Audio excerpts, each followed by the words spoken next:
National Guard Armory was completed in early 1915. The Winona County Historical Society acquired the property in 1971 as a gift to us from the Laird Norton Company. They purchased it from the city, who then purchased it from the state. The Historical Society dedicated the building in 1973. Hubert Humphrey was our featured speaker, who was fogged in La Crosse, but did a radio dedication. And since then, the Society has made numerous improvements to the property, including an addition that we built 2 years ago. And today we're very proud of all the work that we've done to the building and restoring and bringing back the original interior and restoring the original battlements so that the exterior of the building looks just like it did when it was completed. As an armory, it was used as a drill hall. They stored their equipment downstairs. There was a shooting range downstairs. There was a kitchen, a dining room area, and in addition to that, it was really a community center.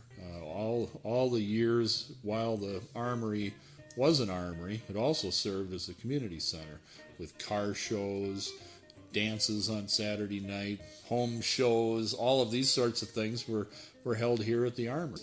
It was the evening of May 23rd, 1964, after an evening of roller skating, that the building caught fire.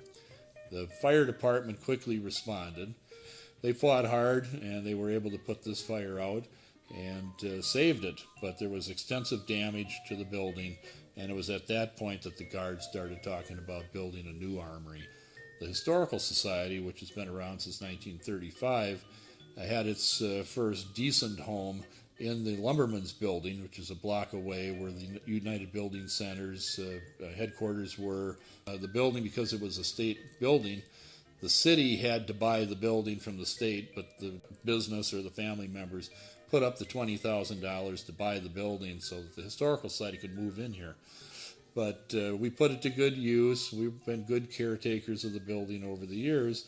Back in the mid-1990s, we had our first capital campaign, and there were several things we wanted to do. That was to make the building handicap accessible. And we also brought back the original windows, which had been taken out of the building. We refinished the floor, the drill hall floor, but leaving the original Minnesota National Guard symbol still in place. About 2006, when the Historical Society decided that we really are out of room. Our exhibits were full, our collection storage space was full, our library and archives was overflowing, we were storing things off-site. We were able to embark on a $4.5 million capital campaign and design and build what we think is really quite a magnificent new addition to the Armory. As we were building the addition, sprinkled the old armory, and in doing so, we removed a false ceiling.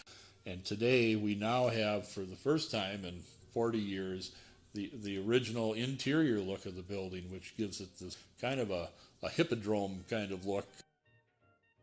It's equally exciting, or even more exciting, to have had the opportunity, using a legacy grant from the state of Minnesota, along with a couple other grants, one from the Elizabeth Callender King Foundation and another one from the Winona Foundation, and hired a company out of Minneapolis called Armory Restoration Corporation to restore the exterior of the building.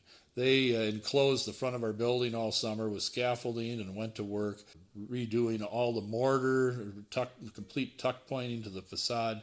The hardest part of rebuilding the battlement was finding the right brick. The company that made the original brick is still in business. It's a company called Belden, and they brought samples from that company and kept looking, and we eventually had these brick mock-ups made, and we held them up at different places on the front of the building, and everybody agreed that the brick, on one brick, and it was the brick that we started with from the company that made the original bricks. So we came back to those, and you have to pretty much know what happened here, and you got to be looking for it to really notice, I think, that there's new brick on top of old brick.